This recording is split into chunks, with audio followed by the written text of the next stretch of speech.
In this case, we see a divide between members of parliament, prosecutors, and Starmer's government.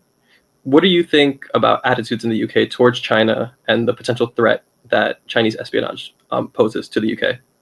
Well, I think the important thing to emphasize is that there are far fewer divisions than people make out. In fact, Parliament is almost univocal on China in sharing concern around Beijing's behavior under Xi Jinping and the contemporary Chinese Communist Party. I would also argue that the Crown Prosecution Service merely wanted to pursue justice. That's all they wanted. They had evidence relating to allegations of espionage, and all they wanted from the United Kingdom government was evidence to show that China presents a national security threat to the UK. Unfortunately, the UK government was not willing to provide that evidence, and that's the heart of this scandal. So there's not as much division as people think, and attitudes within the United Kingdom towards Beijing under Xi Jinping are falling off a cliff. What impact do you think the decision to drop this case will have on UK security? Well, this is an extremely serious scandal, and I would be very surprised if the officials involved in making this decision will have their jobs at this time next week.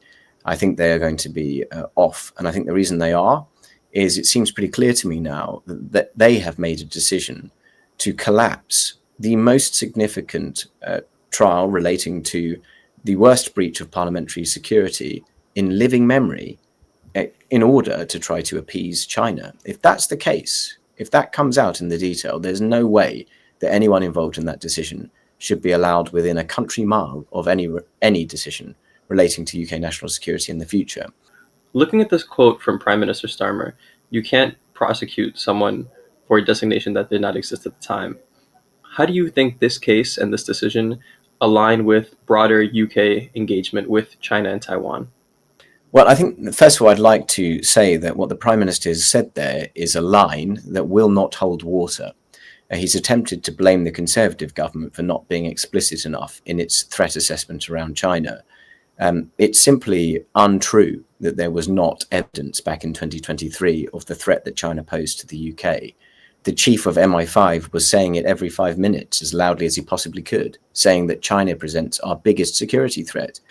In terms of Beijing's contemporary activity towards the UK and what the UK should do about it, I think that United Front activity in the United Kingdom is intensifying. I think that the PRC's behavior, aggressive behavior towards Taiwan, threatens UK economic interests. And I think China's clear and obvious support for Putin's war of aggression in Ukraine, which has divided Europe and cleaved apart transatlantic alliances, is also something which is hugely deleterious to UK interests and more broadly, the interests of our international allies.